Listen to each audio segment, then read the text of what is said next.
Well, Bill Bennett, the former Secretary of Education under President Reagan, is joining us now, and he's in Bald Head Island, North Carolina. I venture to say that you argue it's the best fireworks are where you are, sir. Well, I'm just a couple of miles from Anna, guys, over in Southport, and we think that's the best little place for the celebration of the 4th.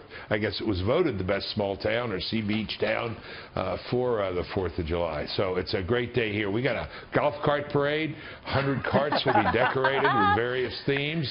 It's small town America. Golf it's great. Cart Great to be out of the swamp. Things like that. And Doctor, we're going to get into politics here in a second, but you're a historian. You ran the Department of Education. Remind Americans out there as they wake up on this Independence Day how significant this date is. It's a great day. By the way, let me borrow from, I'm going to put it in my commonplace book. I write down things that are memorable. Pete, that's great what you said in that little piece. We don't fight because we hate what's in front of us. We fight because we love what's behind us. We are the last best hope of Earth, as Lincoln said. And America is the greatest, not only the greatest country, but the greatest idea ever struck off by the mind of man. Do you know the Constitution, today we mostly celebrate the Declaration, but the Constitution is the most imitated political document in the world. And we have lived longer continuously, even though we're a young country, we have lived longer continuously under a single document than any nation on earth. When you look at that founding, I'm still touched by the idea of the Declaration of Independence being approved on this day in 1776, read aloud a few days later in Philadelphia to the world, really, declaring our independence from tyranny. How far have we moved since that day? Do you recognize the same country? Some of us have moved a long way. There's the, the transatlantic agnostics who do not recognize either God or country. But a lot of America has stayed right put, right where it was at the beginning. Witness the last election. Survey that. Go to Southport. Talk to people today. Replay those interviews you guys had in the first hour. This idea still beats in the hearts of Americans. Most important, probably, though, is how much it beats in the hearts of people in other countries. I used to say, Pete and Clayton, that if you're in a foreign nation with a boot on your neck and you see a group of soldiers coming up a hill carrying a flag, you pray that it's the American flag, because that's the only group of soldiers that you can count on that are there to help you and not to hurt you. Wow, and you can't help, it gives you chills, and you can't help but feel just so patriotic when you think about the history of this country and what today means. There's a new poll out, Secretary, and I know you have some thoughts about this, and it shows 35% of people under the age of 30, they say they are not patriotic or not patriotic at all. I know you have 2 millennial sons. What do you say to all of those out there who say they are not patriotic or not patriotic at all? Yeah, well, my sons are fine. Mrs. Bennett has raised a good boy. She has. Raised, you have a wonderful one wife. Marine, Abby, as you know, one Marine. And Pete knows John. John talked to you about joining the Army Rangers a while back. So they're fine. But the millennials are difficult. They're a problematic generation. However, hope is on the way. Help is on the way. Generation Z, I think, looks very promising. This is the younger group, oldest age now about 22.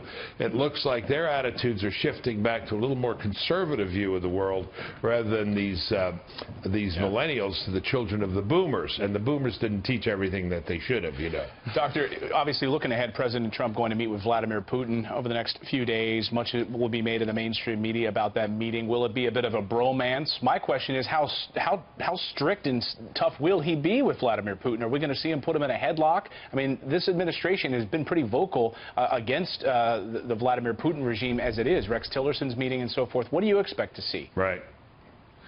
Who would you rather have in negotiations, guys, and Abby? Would you rather have Donald Trump, or would you rather have Barack Obama whispering to Medvedev about more flexibility? I'll trust this guy in a deal. Look, I think it'll be straightforward and candid. They'll talk about Syria. They'll talk about common ground, interests, common ground. I expect the president will raise this. He has little reticence, I think you'd all agree. Are we going to talk about the media, by the way? Please, we are going to talk about go ahead. The hysterics over the tweets. What is your take, Doctor? Well, there's a lot of talk about the media, and I get, a fair amount of people talking to me about the media, and you know, we even have media here in North Carolina. And wait a minute. Wait a minute. Okay. All right. This is Fox Country.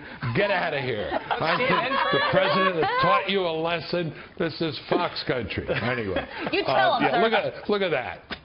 Isn't that terrible? They just try to. They horn in every conversation, but the president taught them a lesson. Look, the media, a lot of the media dislikes the American people, and the American people have repaid the favor. There's a great Latin phrase, which I know Pete will immediately translate, odi profanum vulgus. I hate the vulgar crowd. You know, if Americans like it, whether it's fireworks and hot dogs on the 4th of July or Disney World or Clint Eastwood movies, you know, the snobby media will not like it. The American people sense that. They know that. Yeah. They know they're held in disdain by these elites, and so they return the favor. But I love this president and his aggressiveness about this.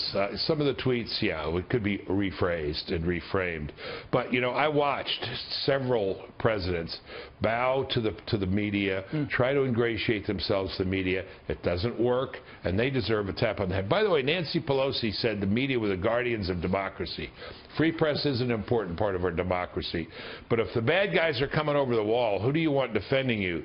The staff at CNN or the United States Marine Corps? Have you ever seen the media treat a president the way they have with President Trump? Because you've been around this a very long time. No. You've seen it all. No, Abby, I've seen it all. I saw what they did to Reagan, you know, before he got in and when he got in. The Bushes, both of them. Poor Dan Quayle was the subject of ridicule, but I have never seen anything like it. But, you know, Flannery O'Connor, the great writer, says you have to push as hard as the age that pushes against you. They're pushing against Donald Trump very hard, but this guy pushes back. Absolutely. And I see, you know, you mentioned right behind you, I see a sign that says "Let's roll," and we've talked today about how, you know, the Declaration led to a revolution. Ultimately, I think you always speak so well of the fact that it's not just the ideas you have, but it's the willingness to fight for them as well. That the Declaration led to a revolution that we almost lost, and it took the courage of a few to preserve our republic. I remember reading in one of the latest biographies of George Washington that he lost more battles than almost any general in history. You're right. This thing was touch and go. And, of course, they were badly served. They didn't have the equipment. They didn't have the material. They didn't have shoes, a lot of them, fighting the greatest army in the world. But, you know, whether it's British redcoats or now this nut in North Korea, the American people are up to it. I said the other day, one of the best things about Fox, I know I'm a company guy here, but the salutes to the military, the constant theme of how much we owe the military, it's extraordinary. You know, our younger son went to Princeton. It was a great achievement to go to Princeton, as Pete will tell you. But the better thing that graduation day was when he took the oath to the United States of America and became a Marine. Amen. It's a great country. We're grateful for all these wonderful people today. And that's what makes us proud today, our military. Perfect guest for this day. Thank you, Doctor. Dr. Bill Secretary Bennett.